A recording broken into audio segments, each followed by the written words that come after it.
I know. Let's be honest with ourselves for 1 second. Shit just got interesting. Okay? Now it's a party. Now we're in Montreal, and now we're here when there's actually good weather. I've been here in the winter. Y'all can fuck off, all right? I don't like your winter. I do not like it. I'm from Southern California. I am not used to it. You guys get snow. I don't like it. I was in Edmonton over the winter where they got a storm. When I say a storm, I mean 1.5 feet of snow in a day. In one day, 1.5 feet of snow.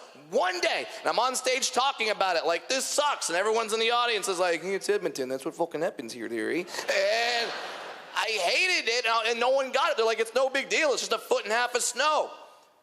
I am 4 feet fucking tall, okay? It's a little different for me. Maybe you guys go out in 1.5 feet of snow, you trip, you fall, your knee gets wet. It's winter time. If I trip and fall in 1.5 feet of snow, I die. You understand how that works?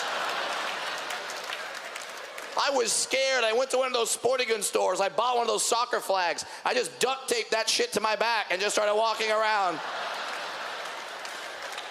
People were making fun of me. Brad, you look like a loser. Don't care. I'm gonna live.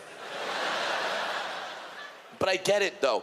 I get why people are very excited when they see a little person. I understand, because I'm not thinking about this all the time. I don't walk around all day in my head just, I'm midget, I'm midget, I'm midget, I'm midget, I'm midget, I'm midget, I'm midget, I'm midget. I don't do that.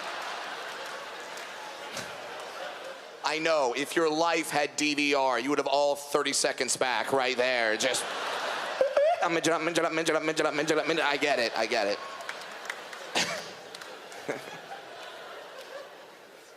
Here's the thing, though. I love being a little person because I bring so much happiness to people. Like, you just see a dwarf and you're happy. It doesn't matter. We bring happiness to all sorts of circumstances. Dwarves are like human bacon, okay?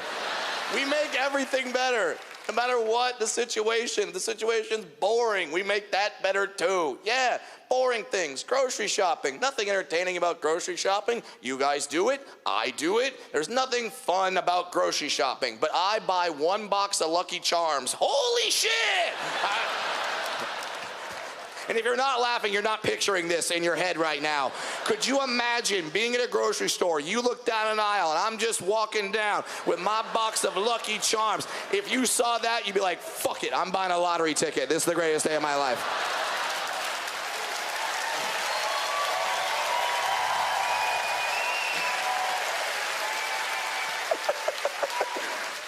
With all the joy I bring to people's lives, it's amazing to me that certain fears and misunderstandings still exist. And I say that fears because there is that specific fear. It's something called achondrophobia. It's a fear of little people, okay? It exists, it's out there. Trust me, I've seen it, which is mind-boggling to me, because like, how the fuck could you be afraid of me? It's not like this shit is contagious, okay? I can't walk up to you, scratch your knee, and you go, I'm melting. Like, that doesn't happen. I've encountered it a few times in my life, but nothing could have prepared me for the time I met a celebrity who has this fear, achondrophobia. Don't worry, I'll tell you who it is, okay? John Stamos.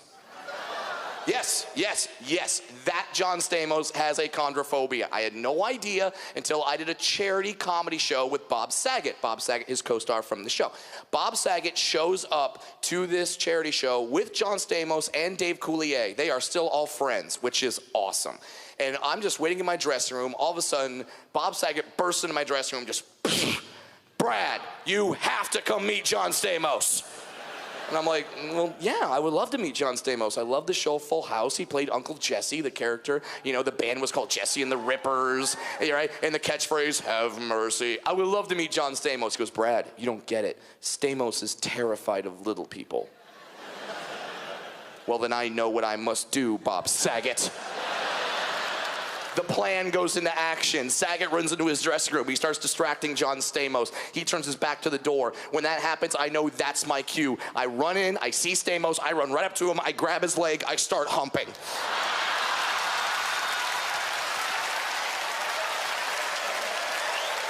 John Stamos looks down, sees me, and I'm not gonna lie, John Stamos screams like a bitch, okay? He does, he looked at, and starts freaking out and starts kicking his leg like this. He starts kicking his leg like this, trying to make me fly off like I'm a horny cocker spaniel or some shit. But I'm not flying off from that leg because I have little pug arms. And when I latch on, I fucking latch on. So now I'm on his leg. He's dancing around like it's an out of control fire hose. This is the PBR. I'm holding on for 8 seconds, motherfucker, okay? And he's dancing around. The entire time this is happening, Bob Saget is on the floor laughing. And then in a moment I could not write, if you gave me 1,000 opportunities, Dave Coulier walks in the dressing room, sees me humping Stamos' leg, and without missing a beat just goes, "Hey Brad, cut it out." I'm like, "Get the fuck out of here!"